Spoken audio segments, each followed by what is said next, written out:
Quite the explosive interview with Javier Bordas. You may not know who he is, and nobody really did until he spoke today. Now, he's a former Barcelona director speaking to Mundo Deportivo, and some extraordinary things coming out of the interview. Let's start off with this, shall we?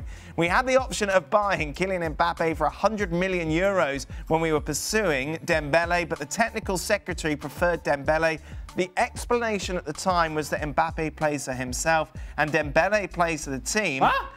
Meanwhile, Haaland, let's just throw everyone in. Haaland didn't join Barcelona because the technical staff told me that he wasn't a Barca type of striker, that he was not a player with Barca DNA. The truth is that players come and you don't know how they will perform. Gab Marcotti, why is this all coming out now?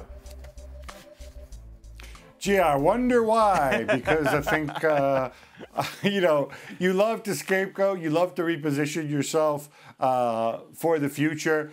How much this guy knows about the option or this and that.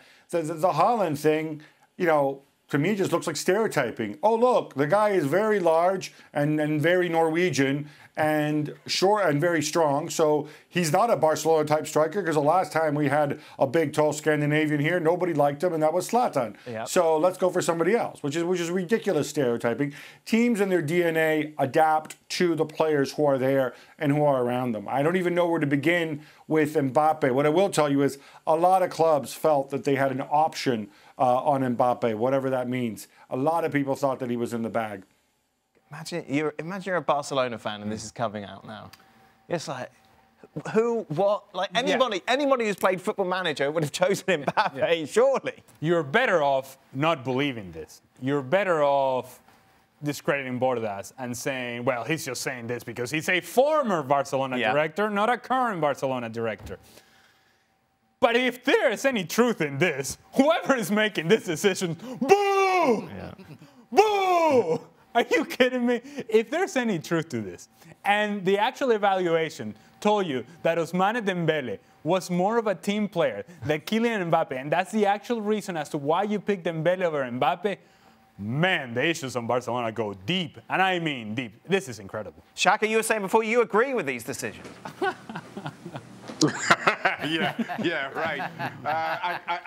Listen, I don't understand it. Listen, if you try to sell me on the Haaland one, you say, well, they're trying to replicate what they had with Neymar and Suarez, so it doesn't fit. I'm like, I don't agree with you, but you do you. But if you really try to tell me that in a choice between Dembele and Mbappe, you go with Dembele, for whatever reason it is you saw, I'm sorry. That's when the conversation has to end. That makes absolutely no sense. This doesn't know, didn't then, and I can't see how anybody goes with that. Frank Leboeuf, your thoughts? My thought would be the same as the guys. I mean, for Haaland, we don't know if we will fit, and I have the tendency to think, yes, maybe. So let's say we can wait and see. But for Mbappe, I want the name of the technical secretary. I want to know what a technical secretary does in the club, and I want his name, because he has to get out. If it's true, if it's really true what he said, and if it's true that they chose Dembele rather than Mbappe, I want his name, and I want him out of Barcelona. Really. Let's remind you, though, but they don't really need any of those players, do they? Because they're currently 8th in La Liga table. They are struggling. Well, thank you very much for watching ESPN on YouTube. For more sports highlights and analysis, be sure to download the ESPN app. And for live streaming, premium content, and let's not forget as well, ESPN FC 7 days a week. Subscribe to ESPN+.